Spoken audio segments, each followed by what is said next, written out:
agilité stratégique, comment enfin la mettre en œuvre? Bonjour Nicolas Monomakov. Bonjour Jean-Philippe. Nicolas Monomakov, vous êtes président fondateur d'M&M Consulting. L'agilité stratégique, on en entend parler partout, et notamment par ces temps de crise sanitaire. Et on a un peu l'impression, on se dit c'est quand même un peu du bullshit de consultant, l'agilité stratégique.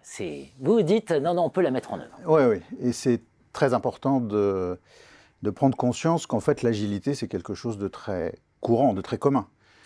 Dans la vraie vie, être agile, c'est savoir s'adapter, accepter le changement, être aussi assez athlétique pour pouvoir faire face à des variations rapides. Et donc l'agilité stratégique, c'est juste de faire en sorte que l'entreprise puisse se muscler, faire des agrès, avoir des techniques qui lui permettent de devenir un athlète, en fait, un acrobate de l'évolution stratégique. Et puisqu'on est dans le bullshit, un autre terme qu'on entend tout le temps en ce moment, c'est VUCA ou VICA. Bon, ce terme, il a été inventé en 87 par les stratèges américains pour qualifier la mondialisation. VICA, ça veut dire volatile, incertain, complexe et ambigu. Et je pense qu'en ce moment, toutes les entreprises sont dans un environnement VICA. Qu'il s'agisse de l'hydrogène en tant qu'énergie, de la 5G ou du Covid, des réglementations qui varient en permanence, des allers-retours sur la mondialisation. Si on était dans l'aéronautique, on travaille avec l'APEC. Il y a un an, le marché de l'emploi des cadres était sec. Aujourd'hui, vous faire un... Donc les entreprises doivent trouver une manière de réfléchir, de réévaluer leur stratégie et de la mettre en œuvre. Et donc on travaille avec nos clients sur cette question qui est tout à fait réelle et tout à fait actuelle.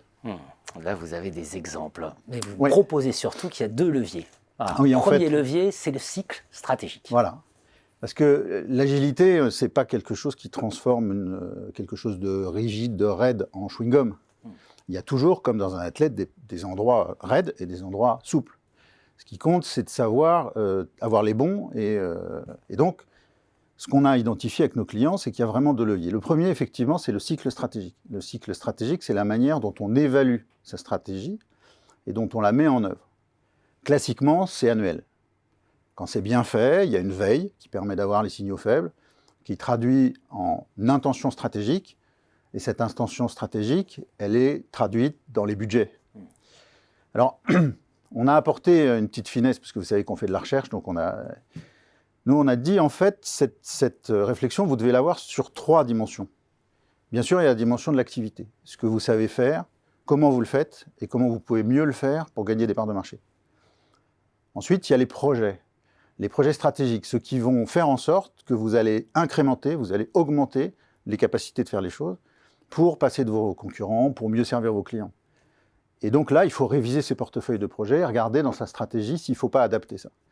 Et puis, il y a un troisième volet, qui est la transformation. La transformation, c'est l'acquisition de nouvelles capacités, de nouvelles compétences.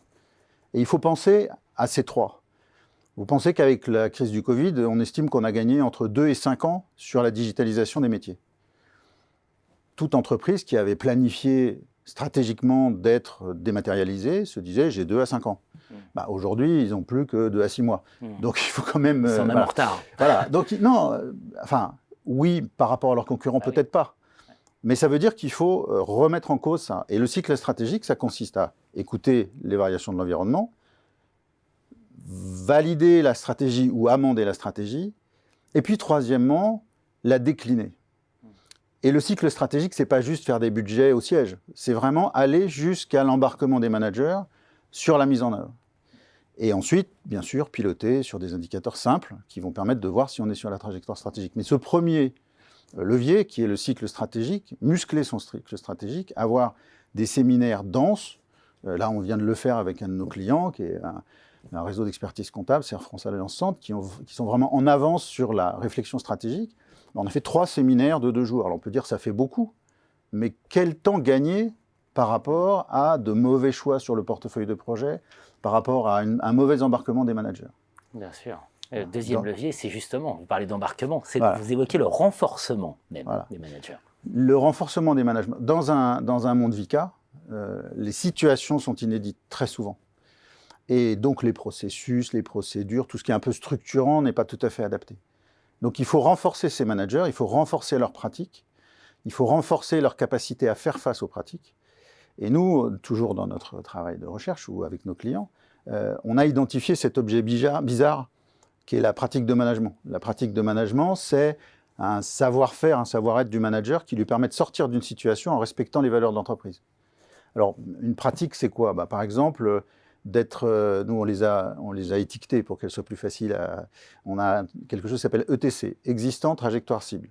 Donc, c'est une pratique qui permet de se dire, quand je vais m'adresser à mes collaborateurs, il ne faut pas que j'oublie de respecter l'existant ou de leur expliquer d'où on part, d'expliquer la cible et de leur décrire la trajectoire. C'est une petite pratique, hein. On n'a pas réinventé l'eau chaude, mais en revanche, si les managers se rendent compte que leur métier, c'est un métier de pratique, Mintzberg l'avait dit, ils sont plus capables d'être plus forts vis-à-vis de leurs collaborateurs.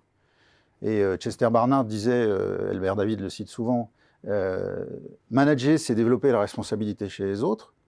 Donc, renforcer ses pratiques de management, c'est rendre son organisation plus responsable. Et donc, le deuxième levier qu'on trouve le plus efficace, parce qu'on ne peut pas, dans cet univers complexe, travailler partout, le deuxième levier, c'est le renforcement des managers. Et c'est vrai aussi dans le public. On a travaillé avec le département du Nord à développer une culture agile des managers pour faire en sorte qu'ils soient capables d'appliquer un certain nombre de pratiques. On en a identifié 7 avec vous, vous les voyez sur l'image qui est là. Ces 7 pratiques, travailler pas à pas, le feedback, c'est des choses qui vont développer et qui vont renforcer leur capacité à faire face à des situations inédites, à renforcer la capacité de leurs équipes à réagir. Donc vous voyez, pour l'agilité, c'est quelque chose qui est nécessaire, qui demande un peu d'exercice, donc il faut être rigoureux, il faut faire tourner son cycle, il faut faire travailler ses managers sur leurs aptitudes. Et après, on est plus apte à faire face aux variations de l'environnement et donc adapter sa stratégie. On ne devient pas un athlète du jour au lendemain, donc il faut de l'entraînement. Voilà. L'agilité, c'est ça. Mais avec le cycle stratégique et le renforcement des managers, on a de voies, en tout cas, pour aller en ce sens. Voilà. Et pour le bien du business et des collaborateurs, qui sont mis dans des circuits où ils comprennent pourquoi on change. Parce que c'est important, quand vous avez une stratégie adaptative, il faut être en permanence capable d'expliquer pourquoi on change. Et donc, c'est ces 2 leviers qui vous permettent de descendre jusqu'au bas de votre entreprise une stratégie agile.